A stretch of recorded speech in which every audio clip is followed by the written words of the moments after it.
Hey there, everybody. Party people in the place to be. Thank you for joining us on Libertarians at Large.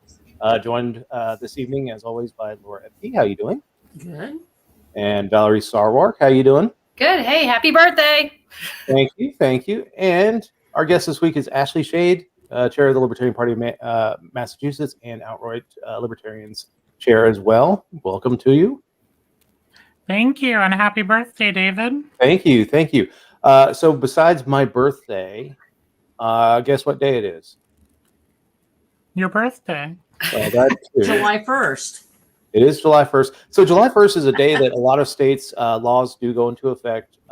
We don't really have any, I haven't seen any good ones. So if anybody knows any good ones, please drop them in the comments. We'll be happy to share them.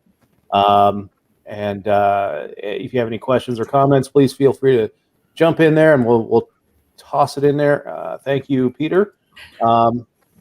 Happy Bobby Bonilla Day. Yes, July 1st is Bobby Bonilla Day. For those people who are not baseball fans, New York Mets signed Bobby Bonilla. I can't even remember what year they signed him, but he has been getting $1.3 million every year. And he'll get 1.3, and he hasn't played since early 2000s. Gets $1.3 million a year every year until 2035. Oh that is a good gig. He doesn't do a dang thing for the Mets either. So. Well, I'm in Virginia, and one of the laws that I'm in Virginia right now, not normally, and one of the laws that passed here on July 1st was to-go cocktails,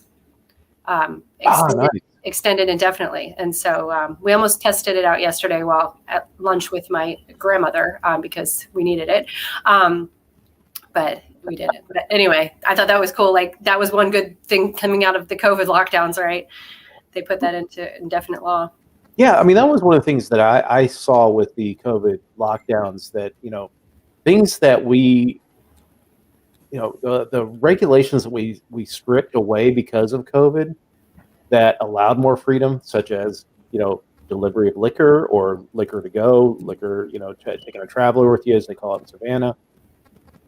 That should stay. That shouldn't be a temporary thing. And I think a lot of states are looking at that now. Actually, I think most states have done that. Nebraska did that. And there are a number of other states that have moved in that direction, just because everybody said, this is really handy. Mm-hmm. And if it's not necessary to have these regulations during a pandemic, why is it necessary to have them the rest of the time? Exactly. And so we found that I don't think there hasn't. Oh, there is. Yeah, that too. I forgot about that. Oh, wow. So yeah, that's very cool. So I think that most most people are and it's not just alcohol. It's also things like occupational licensing and making it easier for people to get their licenses recognized from other states. So. Mm-hmm. Reciprocity would be a big thing. That would be a big help.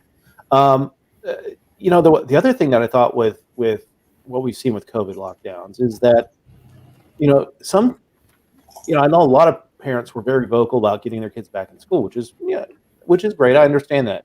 But some kids really thrived in the idea of having online schools and not being forced to go to schools, whether it's, it's just different kids learn differently.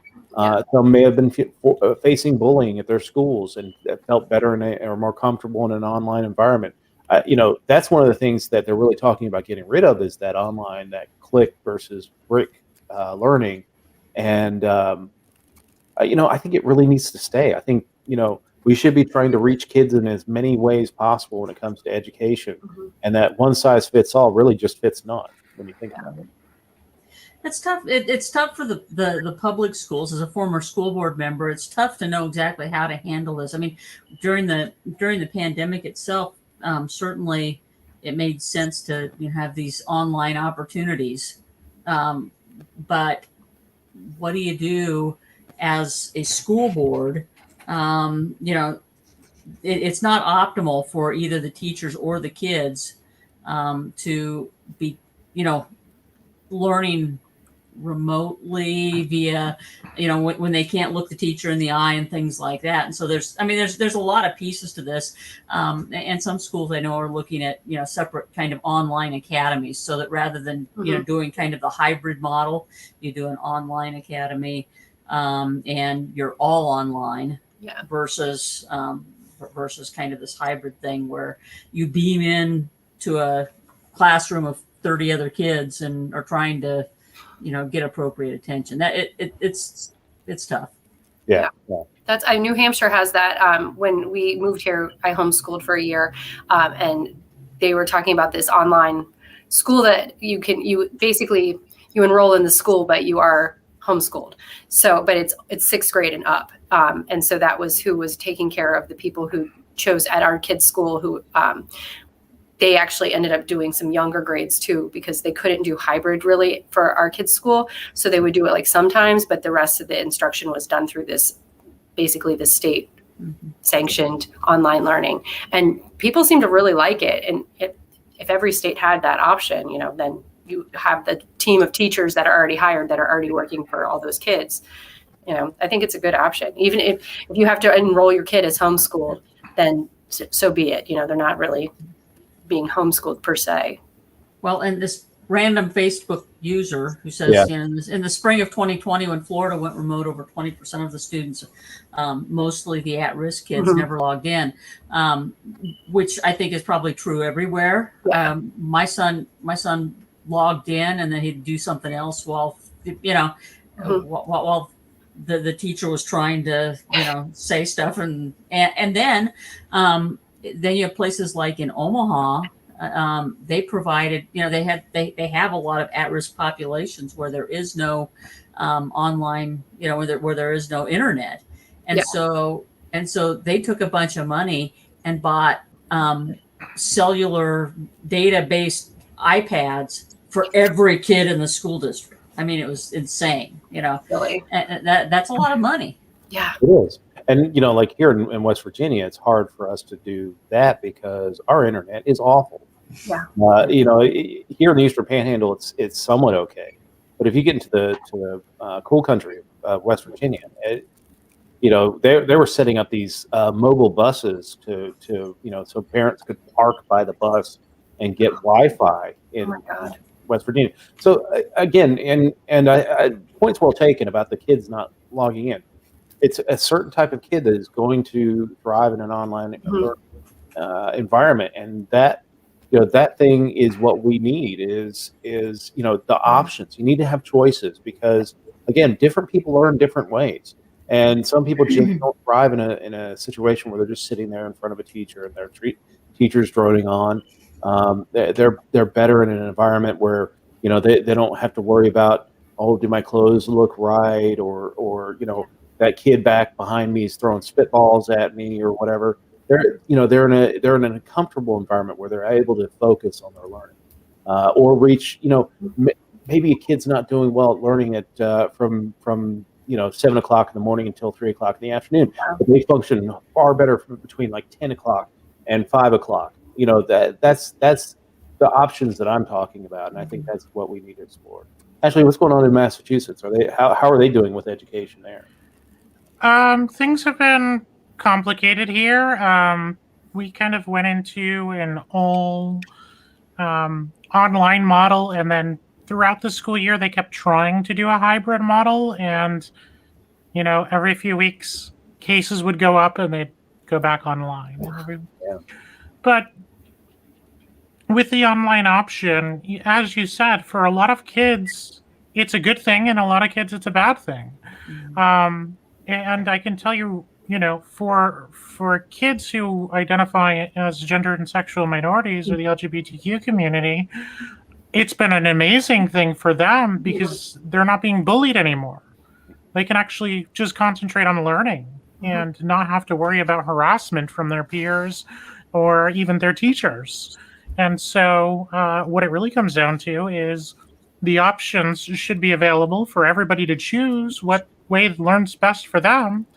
And we need to look at the culture around bullying and harassment more because it's still happening significantly in schools. Yeah. Yeah. So getting a note that maybe the stream died, but I think we're going fine. Maybe just the user having an issue. But anyway, so Ashley, you here's one thing I will say. As libertarians, we it's July 1st.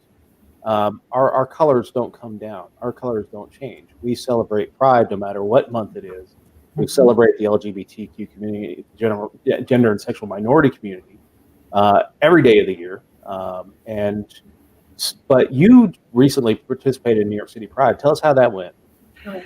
Yeah, it was an amazing experience. It's the largest Pride festival in the world.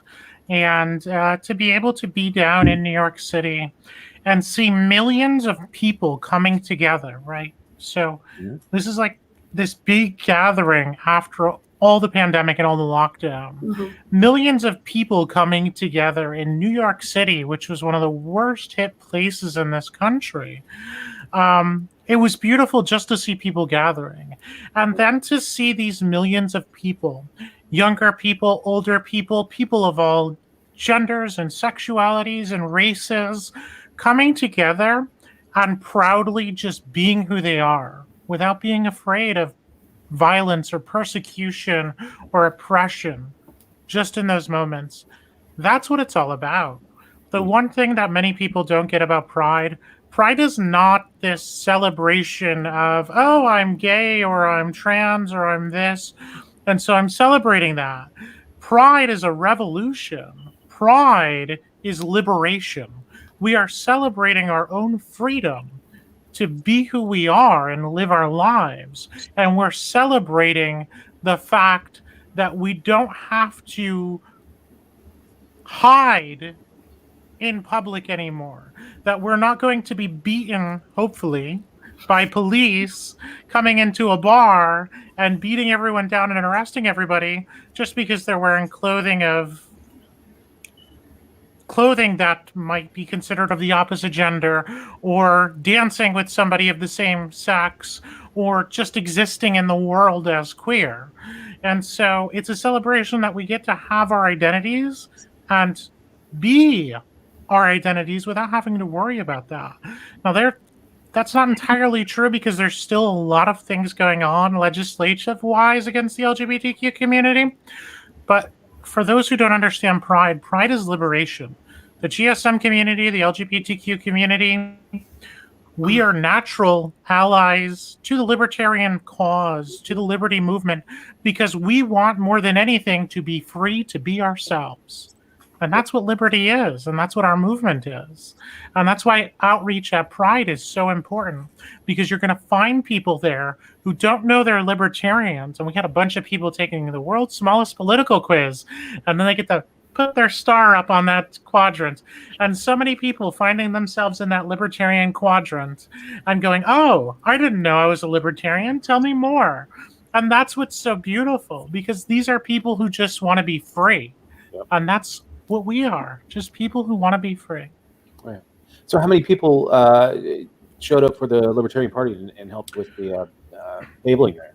Yeah, so throughout the day, there were probably anywhere between 10 and 15 different people who were volunteering throughout the different shifts and things.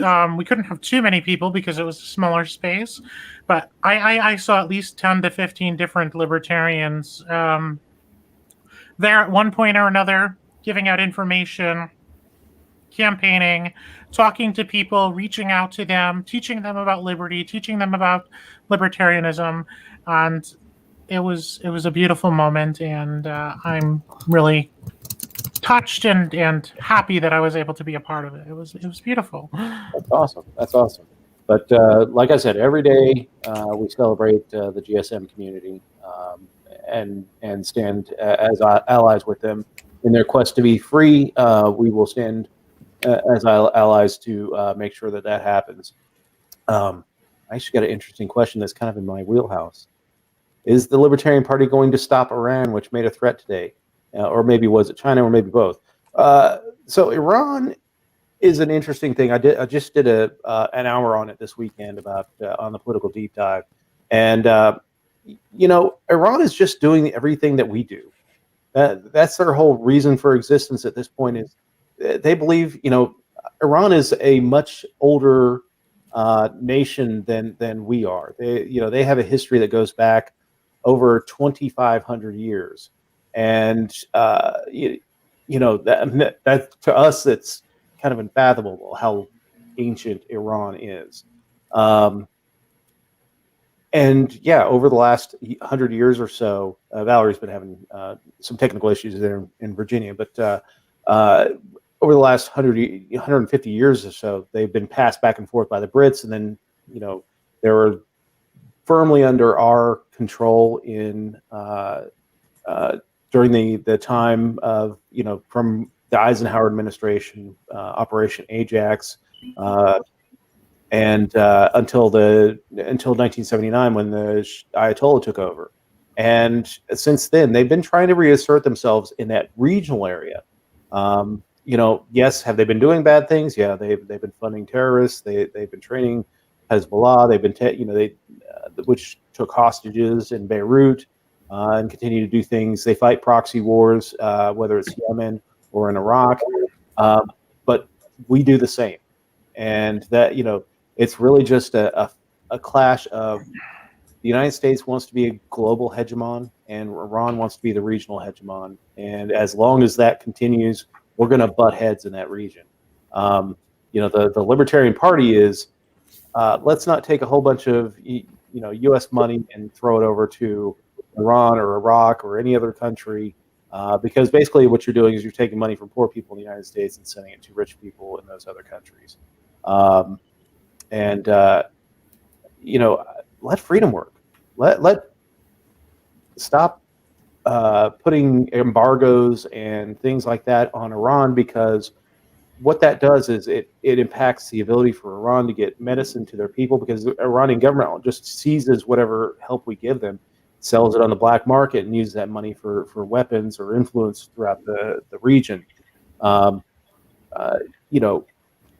out of the way.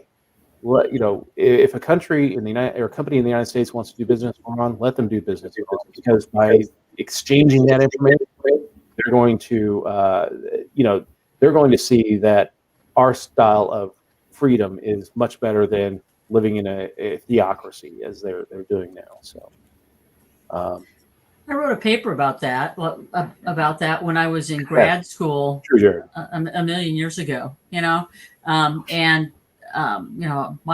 My thesis in the paper was that by engaging in free trade with bad people, Mm-hmm. that some of our goodness would wear off. That rub off on them. That they would become more like us, and hopefully we wouldn't become more like them. Now I'm not sure that my thesis was right. Although this was back in 1993, so a long time ago, and we were talking about China at the time. Yeah. And my argument was open up the markets, let people trade with China. We've done that. Mm-hmm. I would say that while China's certainly become a major competitor, but that's not bad, right? No. I mean, when you talk about things like the democratic peace theory, now China is not democratic at all, right? But they're not. I think Donald Trump did a lot of things to harm and push us more on a path towards war than any other country, than any other president, by his aggressive stances on and tariffs and things like that. But there are flashpoints with China that we have to worry about. And yeah, the commenter is right that there is, China today was, they're celebrating their 100th anniversary of the Chinese Communist Party, and the leader Xi Jinping is saying that China will become the dominant global power, and that they will crush the United States and all that stuff, all the fun stuff that bullies like to say when they're leading countries. So, but that happens. I mean, over the course of time, hegemons fall.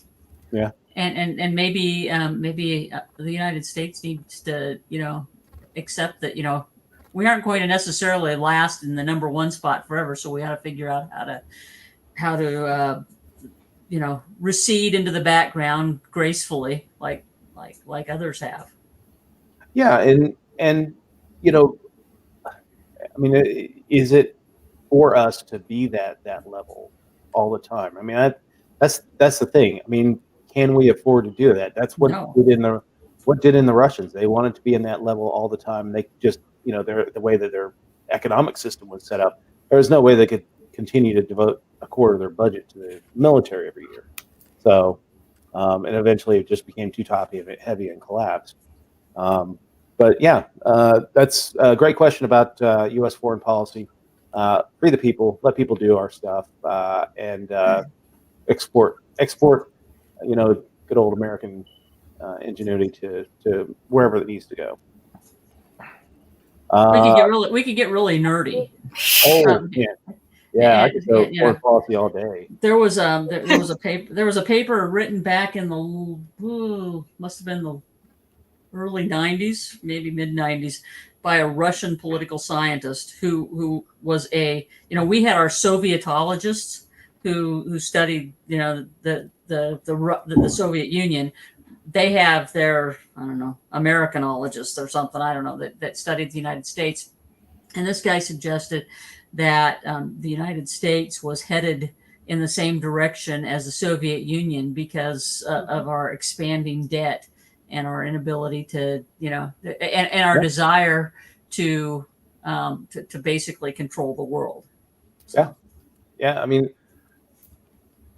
he even had the country split up into regions. That when the United States crumbled, that we would break up into, I think it was 7 regions, not unlike the LNC regions. There we go. Yeah, we may be ahead of our time. I don't know. Yeah, I think so.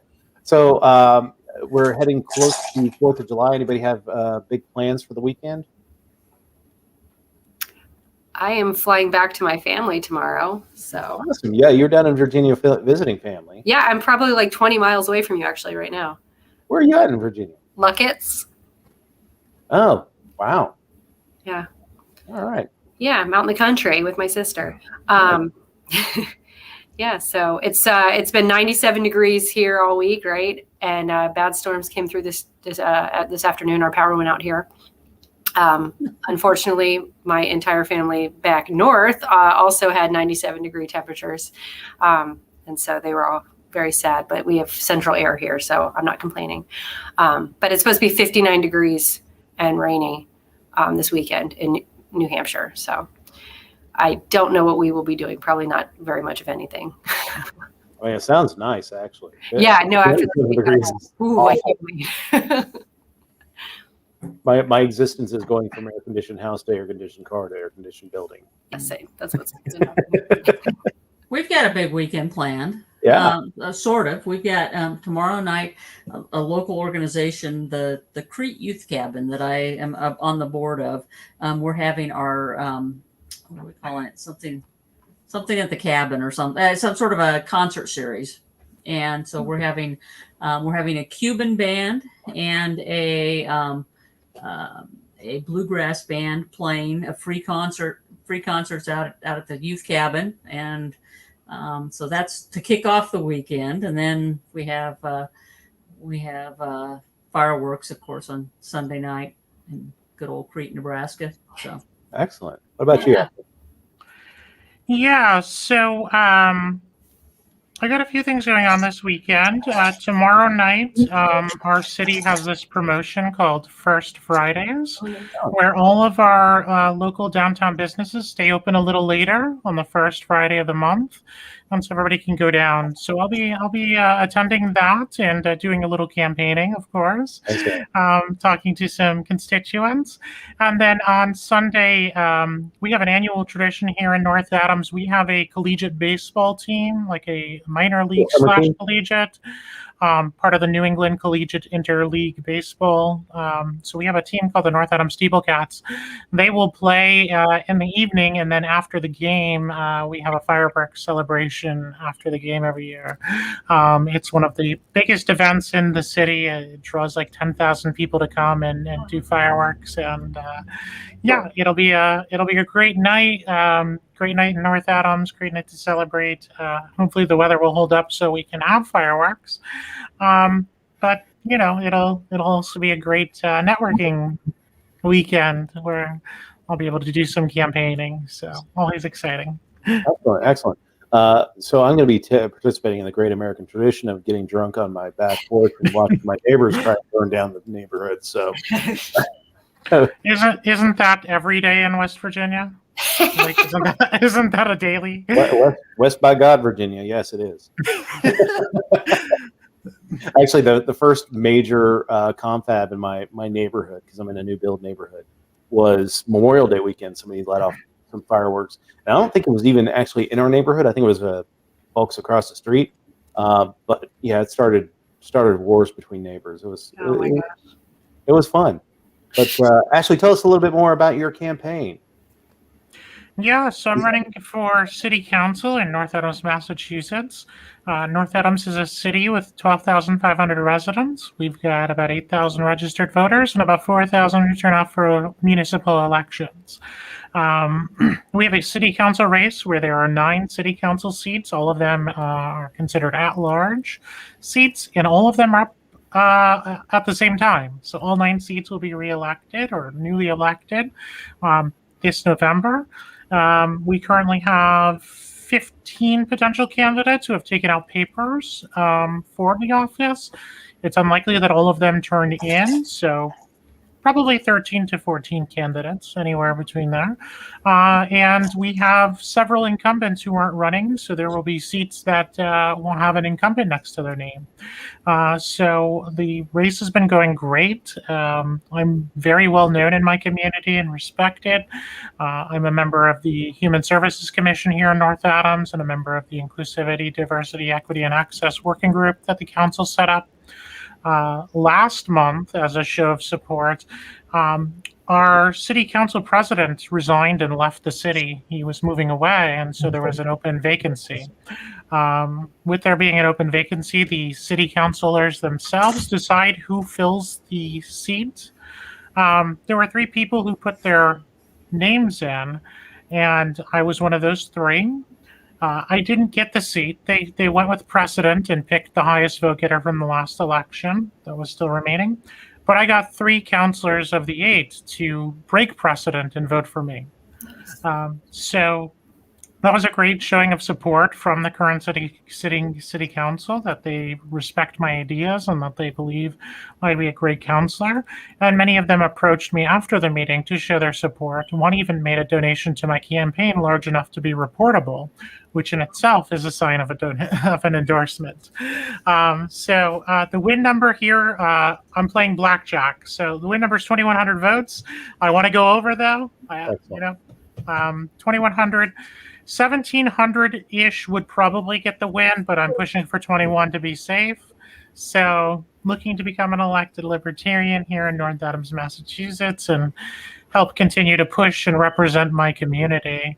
And just on Monday, Monday was the anniversary of the Stonewall riots, for anybody who doesn't know. And for the first time in the history of our city, I was able to get our mayor and our city to raise pride flags here in North Adams. They were raised on Main Street across from City Hall, and we had a ceremony, and I was the driving force making that happen. So that was a great opportunity for the community to see what I'm passionate about and how effective I can be at getting things done. And I'm looking forward to hopefully representing the rest of our constituents this come January. And what's your website? My website is ashleyshade.com. So you can visit me, ashleyshade.com. You can visit my socials, ashade4office. That's number 4. So ashade4office, Instagram, Facebook, and Twitter. I'm setting this up as we speak. Yes. So lots of good things happening in my race. I'm really excited. I've already raised more money than any candidate has ever spent in a city council race in North Adams by several $1,000s. Oh, in this program. So no candidate has ever spent more than $5,000. I've raised almost $8,000. Good job. Excellent. So Everyone knows what time it is, right? It's time. It No, is. no. You still spelt it wrong. Come I on. still spelled it wrong. I'll get this going. But Come on, there we birthday go. boy. Did you start drinking too early? And No, I'm Is not it drinking. Sonia? I'm actually not drinking tonight, but I do want to. all right, well, celebrate. You do you. That's right. All right, so it is time for the quiz. I just noticed it said very large. It does. Oh my god. Oh, you're crazy. Yeah, I am. All right, so today's New York City or New York Times news quiz. This quiz is actually from June 25th. It's the latest one. So the news is about a week old. So question number 1: When with most in-person ballots counted, and remember this is not. We'll talk about the New York City mayor race here in a moment, but this was last week's totals. Who was leading the race to become Democratic nominee for New York City mayor? Was it Andrew Yang, Diane Morales, Eric Adams, India Walton, or Maya Wiley? Not Stacey Pressman? Seriously? They couldn't even add her name. Democrat. This is Democratic now. Oh, Democrat. Sorry, I can't see those little words. Probably Andrew Yang. That's my guess. It wasn't Yang. I believe it was Adams. I believe it was Eric Adams. I believe so too. Laura? I just met Stacy this weekend at Pride Fest, and we kind of talked about it a little bit. And I believe it was Adams who had the lead going in. All right, let's see what the fam says. We got an Adams from Jared with a question mark, and Nancy Jones said Yang. Yang actually has conceded. Oh, That's even without the next rounds being counted. So I'm going to go with Eric Adams. sounds good. Good job. There it is, Eric Adams. Eric Adams is a former cop, I believe. Wow. Yeah, so interesting dynamic there. But so the big news that came out of this story this week is that they tried to post updated results because they're doing this through ranked choice voting. Tuesday they released new numbers and immediately had to retract them because somebody put 130,000 test ballots in the system. How do you mess up that bad? And here's the sad thing is I think they're going to try and blame ranked choice voting on this one. And ranked choice voting is not to blame over this one. It's the incompetence of the New York City Board of Elections. John Avalon, who's a CNN contributor, ripped them a new one on TV. I guess he's on the New York State Board of Elections, but he called the organization basically a pool of nepotism from with parents, children, and wives and husbands of New York City politicians on the board, and it's really it basically needs to be uprooted and torn asunder and reconstituted. That's how bad the New York City Board of Elections is. So, Jeez. Yeah, interesting stuff. Sounds like corruption. It does. All right. Yes, Adams he does lead Wiley now again by more than 9 points. But remember, this is ranked choice voting. So the great thing about ranked choice voting is it's not always getting that first vote. It's getting people that have you as their second choice could lead you back into the race. So we'll see how that goes as more results are released, and hopefully not messed up results. Yeah. Supreme Court ruled against the NCAA, saying that the organization could not prohibit what? Alcohol sales at football games, live animals as mascots, modest payments to athletes, unionization efforts in locker rooms, and women trying out for men's teams. Payments to athletes. Yep, it's a big deal.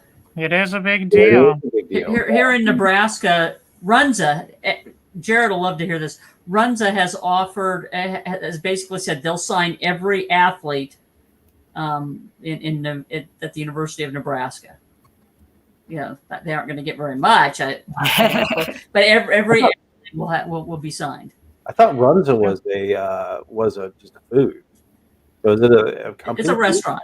It's a restaurant. It's a restaurant in Nebraska. Yeah, it's a fast food restaurant in Nebraska. That's mostly in Nebraska. There's some in Kansas and maybe some in western Iowa. But you call those things Runzas also? Yes. So it's like I need to make those. It's like a wrapped hamburger and coleslaw kind of thing, or cabbage, not coleslaw, but it sounds cabbage. terrible. It's actually weirdly good. You know, you've got bread. You know, it's bread and ground hamburger and lots of salt and pepper and a little bit of cooked cabbage. It's not bad. Everything I need in my life at this point. All right, so modest payments to athletes. That is correct. Yes, So it's a 9-0 decision. The NCAA has to allow education-related payments beyond the traditional model. So athletes can earn a salary. You know, I still say that the University of Alabama players take a pay cut to go to the NFL, but that's just me. So just to clarify a little, the schools themselves can't give the money to the athletes, but the athletes are allowed to now make money off of their name and image and likeness. Yeah. So they can market themselves, you know, have their own brands on social media, online, do advertisements, all the things that they weren't allowed to do before. Well, I'm excited for NCAA football to come back as a video game. Some schools have really, Nebraska, for instance, has been really aggressive about preparing for this for the last several years, and they have they've basically taught their student athletes best practices in terms of Instagram and other social media, so that they can max. You know, some of them will have 70 or 80,000 followers. You know, college students that have. You know, so it's kind of fun to see. You know how it's a new world. I wonder if they're going to be able to do things like, you know, start a YouTube channel and size off of that. I think that would be too. That'd be They'll be able to monetize off their name, image, and likeness however they wish to. It's pretty amazing to be able to use your likeness and name in your position to monetize. Like, that's pretty. I would probably not be able to do that. Yeah. So, question number 3. Which 3 bills have Senate Republicans successfully filibustered so far this term? So there are 3 choices here. A bill to expand voting rights, a bill to fund manufacturing to counter China, a bill to investigate the January 6th Capitol attack, a bill to reduce the gender pay gap, and President Biden's pandemic relief bill. I'm not sure about all the January 6th is one of them for sure, and so is the gender pay gap. All right, we'll put that one. All right. Let's go to the judges. Voting rights. Voting rights. I think that's right. That does sound right. I think it is voting rights. For the people. Act. Yeah, I think. So. Yeah. Is that good? Sure. Yeah. Good job. Or all 3. So Republicans use their 60-vote requirement to block bipartisan bills, create commission to investigate the January 6th event, a bill that would have made it easier for women to sue for pay discrimination, and the For the People Act. So, interesting. You know, I think every time this happens, you know, it inches us closer to possibly the Democrats getting frustrated and ending the filibuster in the Senate, which I think will be a massive mistake. You know, I always tell people that we often create the cudgel with which we are eventually beaten. You know, when it comes to, we saw it last term when Trump was president, he was able to nominate 3 Supreme Court justices, and that was part and parcel was the reason why they got through was that the Democrats had removed some of those protections that those minority protections when they were in power. So again, if they remove the filibuster, you're not always going to be ruled by Democrats. You know, there's an election in 15 months, 18 months, that will probably flip at least one of the houses. Removing the filibuster is probably not the best thing that they could do. Now, I've heard them say that we'll go back to this talking filibuster, which I'm in favor of. Yes. You're gonna filibuster. You're gonna pull the Jimmy Stewart. You're gonna do Mr. Smith goes to Washington. You're gonna stand on the floor for 30 hours and pass out and all that fun stuff. So, you got to bleed for it. Well, and I think that, you raise a really good point here, is that, people are so bound up. So we've got a guy running for governor who says that he's going to do certain things, and, my question is, my Republican friends is, well, how's he going to do that? Mm-hmm. You've got a legislature, and they said, well, I usually don't like executive orders, but he should do that. I said, no. You don't want to expand executive orders, because what happens when somebody you don't like, you've set a precedent. Yeah. And that's the danger that we oftentimes don't see, is that when you make something that you usually wouldn't like, okay, you make it okay for the next people whose choices you will like even less. Right. Yeah, exactly. All right, question number 4. We have Catholic bishops in the United States voted to draft rules that would prohibit President Biden, an observant Catholic, from receiving communion. Why? Is he called the Pope Francis a misguided fool? He married Joe Biden outside the church. He revealed that he had never been baptized. He supports abortion rights, or he supports same-sex marriage. Do we only get one choice? Yeah. Okay, so it must be the abortion rights. My guess is the abortion rights as well. I'm not. Yeah, that has to be it.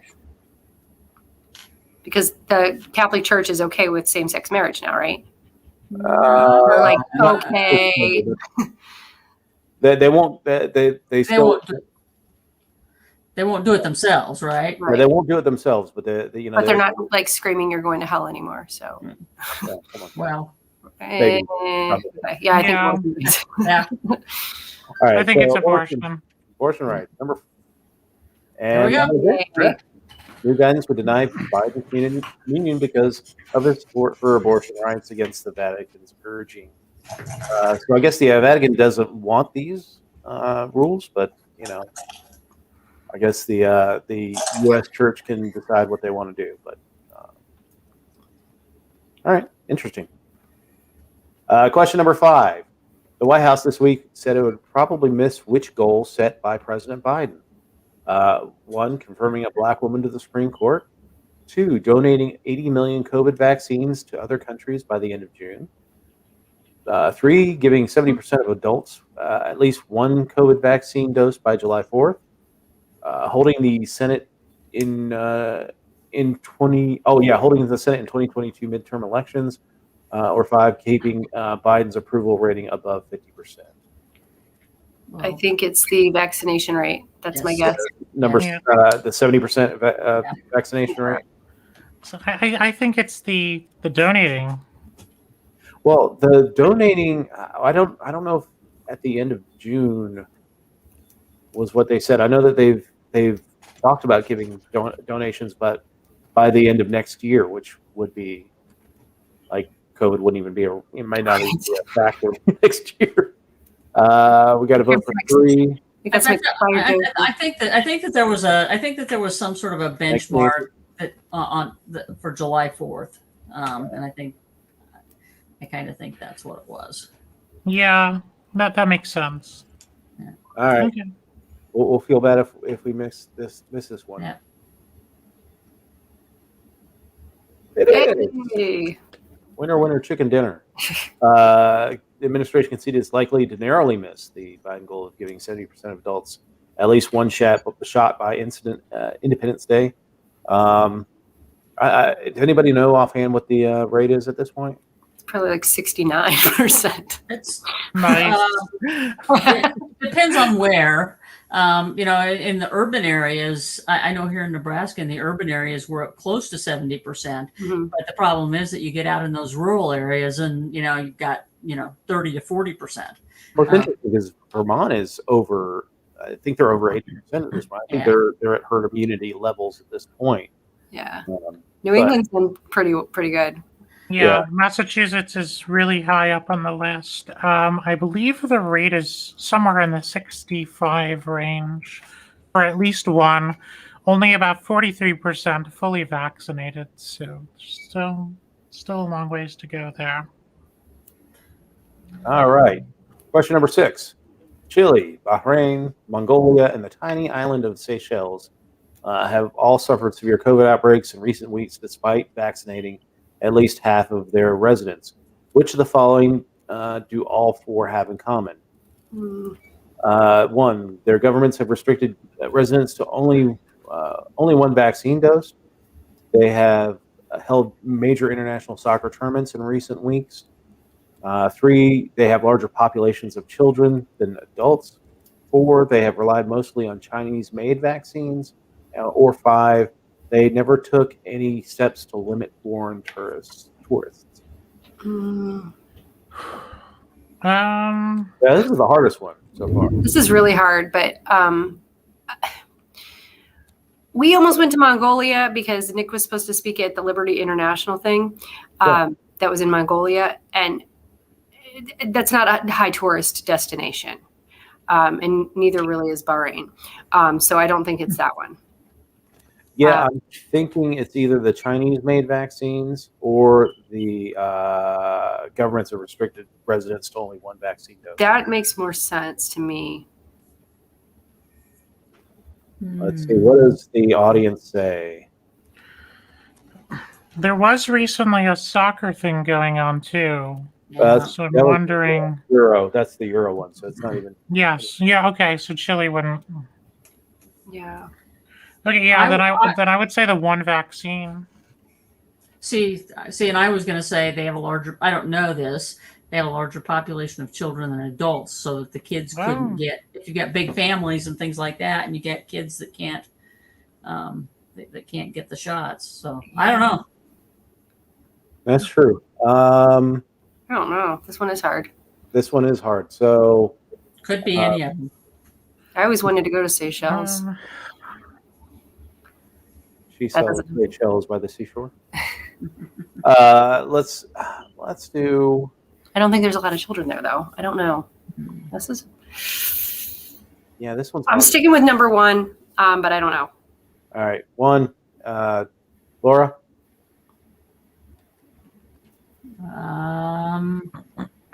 I don't know. You were talking about the I thought the populations, but I don't know what the populations actually are. But it makes sense if that were the case. But I don't know what the demographics are. So I would say I could be. You need like a phone a friend on. Right. Yeah. Yeah. All right. Ashley, which one do you? The most logical one to me would either be that they're allowing a lot of tourists or that they're restricting the vaccine to one dose so that they can get as many people with some kind of vaccine as possible. So I think I would go with number 1. Yeah, I'm thinking number 1 too. Do it. Right. Let's do this. The Chinese-made vaccines. Wow. Not even anything we said. Yeah. The countries are using mostly shots made by 2 Chinese vaccine makers, Sinopharm and Sinovac Biotech. Evidence suggests that the Chinese vaccines may not be very effective in preventing the spread of the virus, particularly the new variants. Awesome. That sucks. Yeah, that's the one thing you don't really want to get made in China, I suppose. We can know the most about it at this point, but I don't know. This question number 7. This chart shows a sharp rise in which of these programs, with 80.5 million people signed up by January 1st of this year. Amazon Prime, Medicaid and Chip, Peloton, Puratos, a sourdough starter. Run by Nick Starwark. Yeah, right. or SNAP, the food stamp program. Our refrigerator broke while we were on vacation, and we had to throw our 18-month-old sourdough starter out. Aww. You know, it was disgusting. So I think Peloton. I almost even bought myself a Peloton. 80 million people, though? I mean, that's Oh, like... no. That's too high for That's Peloton. insane. That's insane. And everybody already has a Prime subscription, right? Yeah. I think that people would have been like, everybody's got Prime now if it was 80 million people. But you know what? I think it is Prime. No, Yeah. Is it? I mean, because my guess is SNAP, because they're showing this chart where the government declares the public health emergency, and it goes pretty much straight up. Yeah. So it's either Prime or SNAP. Or maybe I think it's Prime, because as soon as they declared the emergency, everybody started buying stuff online. Mm-hmm. I'm going to agree with Dave. Yes? I'm going to agree with you. Snap. You're going to say SNAP? Mm-hmm. All right, let's see what the audience says. Snap and Amazon Prime. Okay, cool. Snap. Thanks, guys. Come on, get it together. Yeah, so 2 snaps. Laura, what you got? I feel like it might be Amazon Prime, but I don't know. It could be Snap. I just don't think Snap has grown that much. That's a huge increase. Yeah. Yeah, and Amazon had introduced a new program where you could get a monthly membership instead of annual. Oh, yeah. And everything moved to ordering online. So I really think it's Prime. All right, let's try it. Okay. Amazon Prime. Oh. Medicaid shit. Oh. It's Medicaid. Wow. So So it makes sense. Well, you know, Everybody becomes unemployed. They no longer have benefits. They have to get insurance. Now you know the answer, huh? Well, and also a lot of states are just now getting around to doing the Medicaid expansion. Yeah. So it does make sense. Yeah, no, that actually does. We just glossed right over that. Wow. All right. So question number 8. Britney Spears gave an impassioned speech in court this week about her treatment under conservatorship that controls her life, telling the judge she would like it to end. Who oversees the conservatorship? Her brother, her father, her mother, her personal assistant, or her sister? Her father. Yeah, this one's an easy one. Thanks. Well, actually, she technically has 2 conservators. Her financial conservatorship is her father, and her healthcare conservatorship is her attorney. Yeah, but of these answers, this one is her father. Yeah, and I think the one of them is trying to drop the conservatorship. So yes, the attorney side. Yeah, the country asked us to free Britney Spears, and instead they freed Bill Cosby. Yeah, that's just wrong. Just Yeah, her father, Britney Spears, told a judge that she had been drugged, compelled to work against her will, and prevented from removing a birth control device. She's traumatized, she said in a 23-minute address. I just want my life back. Hey, free Britney. I believe that order was denied today, actually. It was. It was. So that's just awful. It's insane. She's like my age, and I just can't even imagine anyone being in charge of me right now. I would. Yeah, it's awful. So after the question number 9, after this week's Olympic trials for track and field, who is the fastest woman in the United States? Oh my gosh, she just had a baby too. Allison Felix, Javianne Oliver, Sha'Carri Richardson, Shelly Ann Fraser-Price, and Tiana Daniels. Richardson. Is it Richardson? I think it's Richardson. I don't know. I don't know either. We're waiting for the pundits to weigh in online here. They don't know. They're still on the Britney. I mean, it is kind of all encompassing. All right, we're going to go with Richardson then. Yeah. Sha'Carri Richardson. And correct. Look at that hair. I love that. That is awesome. Amazing. Those are some amazing hair right there. So I'm with my family this week, and we were talking, wouldn't it be better for us to watch the Olympics and watch like a normal person do all the events first? Yeah. Oh, good Lord. They're like, It might be more entertaining. Yeah. The overweight Olympics. Yeah. Oh, it kind of reminds me of the old Saturday Night Live skit with John Belushi, little chocolate donuts training table. He's running track and field. He's got like a cigarette in his mouth. Yeah.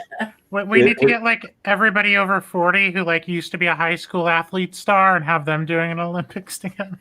Okay, so my class, I didn't go, but but my class had its 40th class reunion after 41 years. Okay, because last year was the pandemic. So and I've been seeing these pictures on Facebook. And hopefully nobody's watching, but I don't know who those people are. They are all so old. I don't know. Honestly, I mean, out of 20, they lined everybody up who showed up, and I had a class of 118, and I think only about 20 showed up. But I didn't, and I was 50 miles away, so I didn't really have a good excuse. but I didn't recognize anybody. It was kind of sad. About a month and a half ago, I got an invite for my 30th high school reunion. And like my first reaction was like, "You go to hell." It's not been 30 years. It's been 10 at most. Yeah, I know. Like, I don't feel like it's been 30 years. Yeah. Well, just wait till you get to the point where you see these old guys that used to be the athletes, and that they are hardly walking anymore. Yeah, pretty much. Yeah, my sister is 9 years younger than me, and I'm here helping her because she had a baby 4 weeks ago, and to me, she's still like literally 9 years old, and so like I have to keep asking, like, "You're 30? You're 34? Is that right?" That's not right. It's so weird that she's getting older, and I'm like basically staying the same age. Yeah, that's right. Yeah. Yeah, all those old people that went to my reunion. Yeah, right. I'm the living embodiment of Forever 21. All right. So, question number 10. Oh, somebody already answered it. Which country in East Africa? Yeah, I know this one too. Which country in East Africa is fighting a civil war in a northern region called Tigray? Botswana, Congo, Democratic Republic of Congo. Although I will say, whenever you see Democratic Republic in the name of a country, neither is it. Yeah. Ethiopia, Libya, and Sierra Leone. What did the audience say? Libya is west, Congo central, Ethiopia north. That's what it says. Well, yeah, it's true that all of those countries are suffering some kind of domestic disturbance. So, yeah, and East Africa. Okay. Peter is right. With the way the question is written, it's the northern region. Mm-hmm. It's Ethiopia. The Tigray rebels are fighting. They actually just took a capital city in the Tigray region, and they're trying to negotiate some kind of truce. Ethiopia went through a several-decade war with Eritrea before Eritrea was finally allowed to break off. I think this Tigray region is trying to do the same thing. But we'll see what happens with this. But yes, it is Ethiopia. Brutal fighting has left thousands of people dead, more than 1 million displaced from their homes. Ethiopians went to the poll this week to decide whether the prime minister who started the war will remain in office. So that's an interesting backdrop to this election. Yeah. Will his opponent come in and immediately negotiate truce? All right. Question number 11, the last one. Oh, boy. What is happening in this photo? We got several women in burqas with rollerblades. So these are entrants in Pakistan's annual fastest emergency service competition, resting between rounds. Members of an inline skating counterterrorism unit that are taking a break from training. Police officers that are leading a course for children on health and safety of outdoor activities. Police officers in Pakistan are protesting a law that prohibits them from driving, or police officers test out inline skates given to them as part of a $1 million grant to relieve stress of their jobs. Those are women, so probably none of them are police officers in any of these countries. Well, No, but the patches on their arms. Oh, they look like police. Yeah, they can't. I can't see that far. I'm sorry. Yeah, it's tiny, but I see badges, so I'm Okay. They look like feds. Well, then I take that back. So it has to be a country where they are allowing women to do things. yeah. Which does have jobs. All right, so I don't know. I don't know the rules in Pakistan. If they're like Saudi Arabia, where women can't drive. That would lend me to say that protesting a law that prohibits them from driving. That does make sense. So,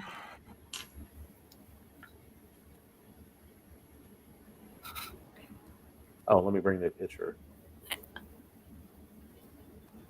We're all like, get us our spectacles. that's right. I click on the picture. No, I can't. I think that the driving thing is right. Yeah, I don't think it's know. fast emergency service. No. I don't think you have an inline skating counter-terrorist unit. You got to fire a gun while you're inline skating. I mean, That sounds like a Disney movie. Okay, the course for children on health and safety of outdoor activities is almost weird enough to be possible, but that's my dark horse. yeah, that one's hard. I mean, this one's hard, but I think it is the driving. Seems reasonable. I don't think it's the stress relief. No. yeah, I think it's the driving as well. Because Perhaps they're all female officers. Mhm. That's why I kind of lend credence to this. Although it is plausible with the health and safety one. Thank you perhaps for they are. calling them badges. Perhaps they just couldn't fix the roads and they gave them rollers. But Sidewalks must be so much better. who will fix the roads? All right, here we go. The children. While they're doing their health and safety stuff, we got to put on their orange shirt. That's what it's going to be. It's going to be children health and safety. I bet you. But Come on. all right, driving. Wow. Wow. Inline Break from training. No. That I sounds feel so bad. I cool. feel like I've let Eric down because we only got 8 out of 11 on this one. But Well, it's just implausible. Like I could see it happening in Canada. I could see it happening in Canada. They skate a lot there. What does the explanation say? The women are part of a 20-member unit in Pakistan's police force that carries out counterterrorism surveillance and community policing on inline skates. How do they surveillance or surveil with those loud ass inline skates? So they're just skating around and watching everything, apparently. Like, hey. I guess. Yeah. Moving targets, please hit me. Yeah. Oh my God. Throw a hip check or something. That's ludicrous. Yeah.